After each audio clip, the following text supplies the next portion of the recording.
और 14 अगस्त 1947 को पाकिस्तान को और 15 अगस्त 1947 को भारत को आजादी मिली थी। पाकिस्तान दो प्रांत के रूप में स्थापित था और भारत संपूर्ण एक ही भाग था। दो क्षेत्र के रूप में क्या था, एक पूर्वी पाकिस्तान के रूप में, एक पश्चिमी पाकिस्तान के रूप में। कालांतर में आने वाले समय में क्या होता है, तो पूर्वी पाकिस्तान में कुछ मतभेद हो जाता है और वहां एक अलग देश की मांग चलती है और वही आने वाले समय में वो एक विश्व के पटल के रूप में अलग अलग देश के रूप में बन जाता है। वो देश बनने में भारत का भी योगदान रहता है कुछ, है ना। तो वो देश का निर्माण पाकिस्तान और भारत कब बना था, भारत तो पहले से युगांतर से है, लेकिन पाकिस्तान का निर्माण यानी कि पाकिस्तान जो है वो विभाजन हो करके भारत दो पार्ट में बंटता है, वही 14 अगस्त को भारत और पाकिस्तान के रूप में। तो 14 अगस्त 1947 को पाकिस्तान बनता है, पूर्वी पाकिस्तान और पश्चिमी पाकिस्तान के रूप में। और 1971 में विचारधारा की लड़ाई को लेकर के, अधिकार की लड़ाई को लेकर के ये पूर्वी पाकिस्तान वाला क्षेत्र पश्चिमी पाकिस्तान से अलग होकर के एक स्वतंत्र राष्ट्र का निर्माण करता है और वही होगा क्या, बांग्लादेश, है ना। तो वो क्या होगा जी, बांग्लादेश होगा। अब देखिए इसमें कुछ हम और बातें करेंगे और देखेंगे 1971 से पूर्व बांग्लादेश क्या था, गणराज्य पूर्व पाकिस्तान कहलाता था, वही बताएं। ये पाकिस्तान का ही हिस्सा था, लेकिन 17 दिसंबर 1970 को 71 को पाकिस्तान से अलग होकर के एक नया देश बन जाता है बांग्लादेश। ठीक है, बांग्लादेश भारत के साथ सर्वाधिक लंबी सीमा कितना साझा करता है जी, 4096 किलोमीटर की सीमा साझा होता है भारत का बांग्लादेश के साथ सर्वाधिक सीमा साझा करने वाला। अब कौन कौन सा राज्य सीमा साझा करेगा, तो एक बार हम बांग्लादेश का मैप फिर से हम बना देते हैं।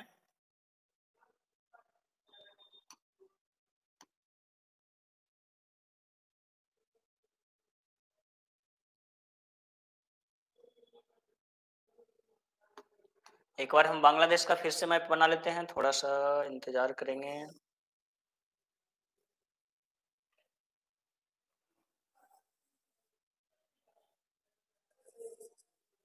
ठीक, चलिए ये हो गया बांग्लादेश। अब देखिए यहां से भारत के सीमा में कौन कौन सा राज्य भारत से सीमा साझा करता है वो देख लेते हैं सबसे पहले। तो इधर हो जाएगा वेस्ट बंगाल, ठीक है, वेस्ट बंगाल यहां तक आता है और इसके बाद यहां से असम थोड़ा सा सीमा साझा करता है, असम। और इसके बाद यहाँ मेघालय हो जाएगा, मेघालय के बाद त्रिपुरा को तीन तरफ से बांग्लादेश घेर करके रखा है और इधर मिजोरम हो जाएगा। ठीक है, कितना देश के साथ सीमा साझा करता है, राज्य के साथ, तो 1 2 3 4 5 राज्य के साथ। सबसे पहले क्या हो जाएगा, पश्चिम बंगाल हो गया एक नंबर पर, दूसरा पर असम हो गया, तीसरा पर मेघालय हो गया, चौथा पर त्रिपुरा, पांचवा पर मिजोरम। आप किसी भी साइड से इजीली याद कर सकते हैं, 5 राज्य से सीमा साझा होता है। और भारत में सर्वाधिक बॉर्डर साझा करता है भारत अगर किसी देश से अंतरराष्ट्रीय सीमा, तो वो है बांग्लादेश, 4096 किलोमीटर। ठीक है, अब आगे बात करेंगे बांग्लादेश का, थोड़ा सा निर्माण का कहानी देखेंगे, बाकी उसके लिए एक सेपरेट वीडियो लेकर के आएंगे जिसमें हम बात करेंगे उसके बारे में अच्छे से। ये एक विचारधारा की लड़ाई थी और ये भी एक शीत युद्ध का इसमें कुछ झलक देखने को मिलता है। शीत युद्ध जो विचारधारा पूंजीवादी और समाज साम्यवादी अर्थव्यवस्था को लेकर के वैश्विक पटल पर एक विचारधारा की लड़ाई चलती है अमेरिका और रूस के बीच में, और वही शीत युद्ध के नाम से जाना जाता है।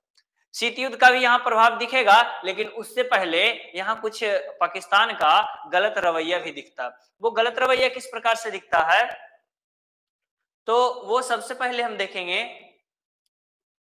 गुड मॉर्निंग, बहुत लेट, गुड इवनिंग, सब लोग बहुत लेट से आते हैं जी, थोड़ा सा वेट कर लीजिए, जब हम लाइव नहीं आते हैं तो कुछ इंतजार कर सकते हैं, तो थोड़ा सा इंतजार कर लेंगे तो ज्यादा अच्छा रहेगा। आज टेक्निकल प्रॉब्लम हो गया, नहीं तो 9:05 तक हम आ जाते हैं लाइव। चलिए तो आगे बढ़ते हैं, हम बता रहे थे किसके बारे में, तो बांग्लादेश के बारे में। वही हम बातें कर रहे थे कि क्या होता है, पाकिस्तान का कुछ ऐसा रवैया होता है कि इसका एक क्षेत्र जो है वो विभाजन का मांग करने लगता है कि हम तुम्हारे साथ नहीं रहेंगे। आमतौर पर घर में दो भाई रहता है तो किस आधार पर कुछ बात को लेकर के लड़ाई हो गया कि नहीं हमरे बात चलेगा, हमरे बात चलेगा, बड़ा भाई बोल रहा है तो छोटा भाई कहेगा नहीं घर में तो हमरो हिस्सा है, कोई खेत को लेकर के या फिर पैसा को लेकर के तो बोलेगा हमरो हिस्सा है, तो कर ले दोनों में बंटवारा। उसी आधार पर हो जाता है। बड़ा भाई दबाने का कार्य कभी कभी प्रयास करता है छोटे भाई को, लेकिन वो दब नहीं पाता। उसी प्रकार से यहाँ भी कुछ हालात था। ये पूर्वी पाकिस्तान जो था यानी कि बांग्लादेश था, वहां एक विचारधारा यानी कि पूर्वी पाकिस्तान वाले क्षेत्र के लोग बांग्ला भाषा बोलते थे, और पश्चिमी पाकिस्तान वाले क्षेत्र के लोग वहां तो बहुत सारा भाषा है, लेकिन मुख्य रूप से उर्दू को वहां राष्ट्रभाषा घोषित किया गया था पश्चिमी पाकिस्तान में। और पूर्वी पाकिस्तान में बांग्ला बोलते थे, लेकिन वहां भी उर्दू राष्ट्रभाषा के रूप में वहां थोपने का कार्य करता है। अब देखिए, बात तो नॉर्मल है कि अगर आप थोड़ा सा सोचेंगे तो आप कहेंगे कि ये भाषा क्या है जी, कोई भी भाषा रहेगा, हमको उससे क्या मतलब है। लेकिन देखिए, बात यहाँ थोड़ा सा अलग है, क्योंकि जब ऑफिशियल कार्य आपका उर्दू में संचालन होने लगेगा पूर्वी पाकिस्तान में, तो बांग्ला भाषी लोग हैं, उनको नौकरियां प्राप्त करने में दिक्कत होने लगेगा, है ना। तो जब नौकरियां प्राप्त करने में दिक्कत होने लगेगा, तो पश्चिमी पाकिस्तान के लोग वहां नौकरियां प्राप्त करेंगे, वही ज्यादा योगदान रहेगा, और उनका वर्चस्व बढ़ जाएगा, और बांग्ला भाषी लोगों का वर्चस्व धीरे धीरे समाप्त होने लगेगा, वो गुलाम की तरह जीने लगेंगे। तो इसी कारण जो है वहां बांग्ला भाषी लोग बोले कि नहीं, हमारा बांग्ला भाषा ही रहेगा यहाँ का, हम वहां के उर्दू भाषा को हम नहीं मानेंगे। लड़ाई यहीं से शुरू होता है। उसके अलावा और भी लड़ाई गर्मा गर्मी तब हो जाता है जब यहाँ शेख मुजीबुर रहमान जब चुनाव लड़ते हैं, और वो पूर्ण बहुमत में चुनाव में जीत करके आते हैं बांग्लादेश से, ठीक है, वही पूर्वी पाकिस्तान से।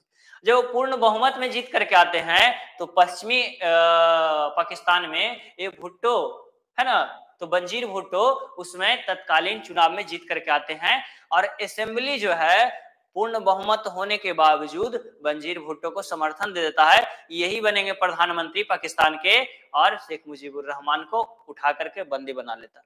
किसको लेकर के? अगर ये प्रधानमंत्री बनेगा, तो पहले ही बोल चुके थे कि हम बांग्ला भाषी लोगों को बांग्ला भाषा को संरक्षण दिलाएंगे, ठीक है, बंगाली भाषा को। तो इस आधार पर उनको नहीं उस क्षेत्र का प्रमुख बनाया गया बांग्लादेश का, कि वहां जाएगा तो ये क्षेत्रीयता को विभाजन कर देगा, और ये हमसे अलग होने का बात करेगा। डर पहले से उसको सता रहा था पाकिस्तान का, लेकिन जब जैसे ही उनको बंदी बनाता है पश्चिमी पाकिस्तान में ले जाकर के, यहाँ लड़ाई शुरू हो जाता है, आंतरिक विद्रोह शुरू हो जाता है। क्यों?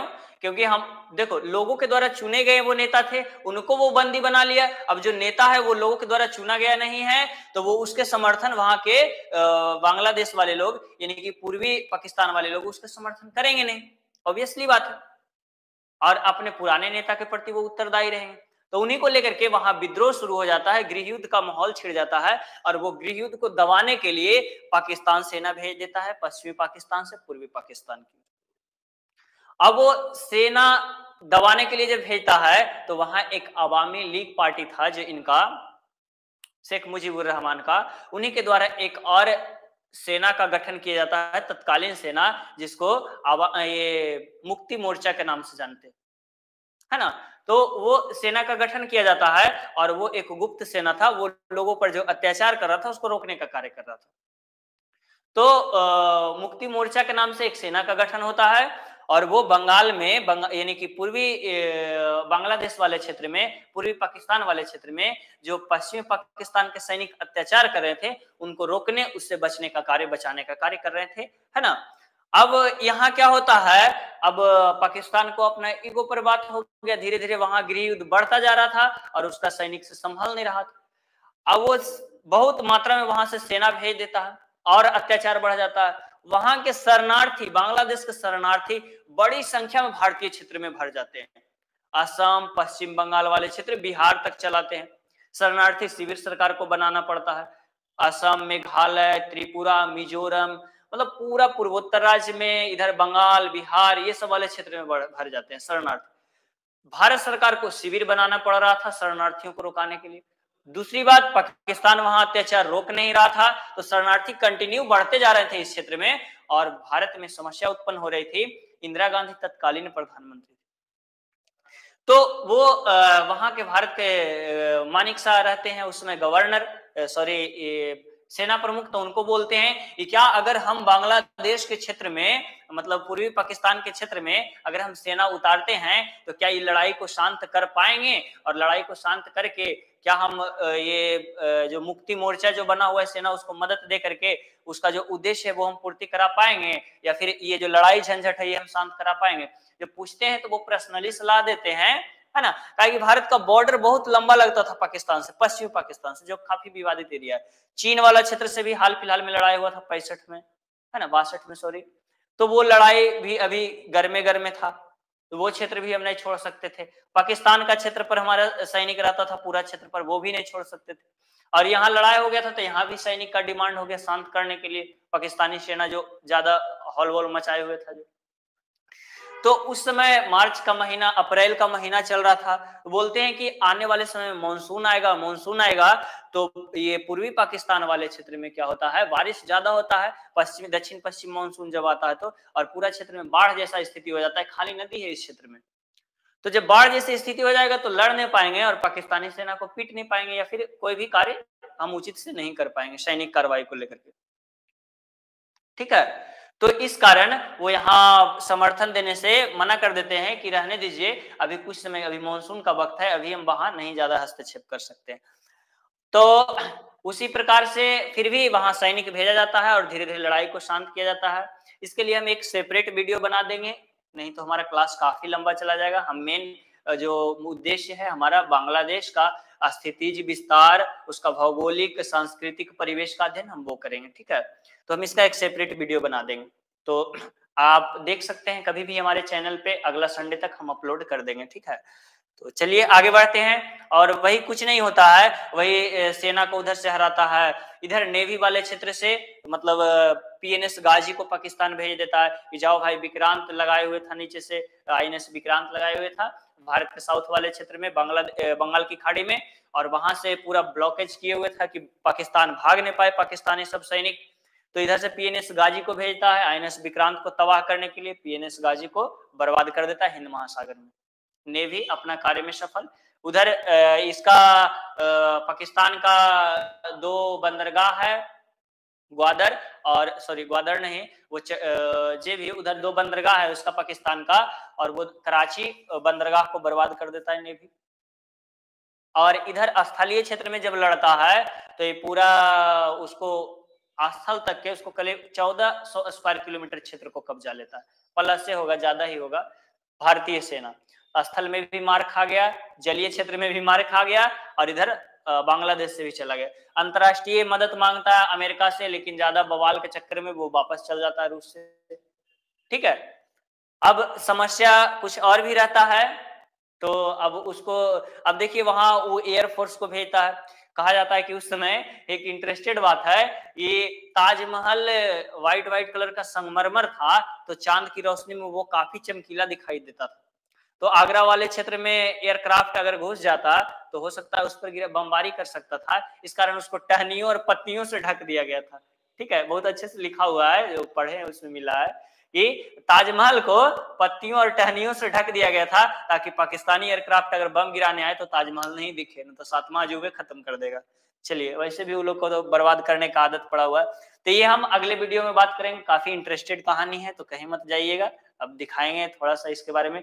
ये भी वही है कि वही जुल्फिकार अली भुट्टो, थोड़ा सा पढ़ देते हैं इसको। जुल्फिकार अली भुट्टो का समर्थन में वहां शेख मुजीबुर रहमान को पाकिस्तान का प्रधानमंत्री पद देने से इनकार कर देता है। केंद्रीय मंत्रिमंडल भारत का थल सेना जनरल जो रहते हैं, मानिक शाह रहते हैं, उनको पूर्वी पाकिस्तान का कमान दिया जाता है कि जाकर के आप उस क्षेत्र में देखिए। मानसून के कारण वो बोल देते हैं कि अभी रहने दीजिए। 3 दिसंबर शाम को यही पाकिस्तान वायुसेना द्वारा आगरा सहित 8 भारतीय हवाई क्षेत्र पर आश्चर्यजनक पूर्व निवारक हमला शुरू कर देता है, लेकिन हमला में नुकसान कुछ नहीं होता है भारत का, क्योंकि पहले से ही अलर्ट था। अरे लोग को बैल बुद्धि कुछ दिखता तो है नहीं, दिखेगा तभी ना पता चलेगा। और यहीं पर ये एक इंटरेस्टेड बात है जो भी बताएं कि ताजमहल को बहुत सारी टहनियों और पत्तियों से ढक दिया गया था ताकि दिखाई ना दो लोग को। चलिए, तो कहानी बहुत इंटरेस्टेड है, तो हम वीडियो अपलोड करेंगे नेक्स्ट संडे तक, तो आप एक बार जाकर के देख लेंगे उसको, ठीक है। चलिए, तो हम आते हैं यहाँ, और अभी हम थोड़ा सा बात किए थे स्थलीय क्षेत्र और ये तो देख लेते हैं थोड़ा सा। इधर भारत का क्षेत्र है, बांग्लादेश है ना, और इधर असम वाला थोड़ा सा हो जाएगा, यहाँ मेघालय वाला हो जाएगा, उसका त्रिपुरा हो जाएगा और इधर मिजोरम हो जाएगा। तो इतना राज्य से सीमा साझा करता है। अब देखिए इसका जलीय क्षेत्र बता दिए कि जलीय क्षेत्र में क्या है, तो जलीय क्षेत्र में हो जाएगा इधर आपका बंगाल की खाड़ी हो जाएगा, और ये सब कुछ टिक कर सकते हैं। बंगाल की खाड़ी हो जाएगा, बंगाल की खाड़ी के पास एक द्वीप स्थित है,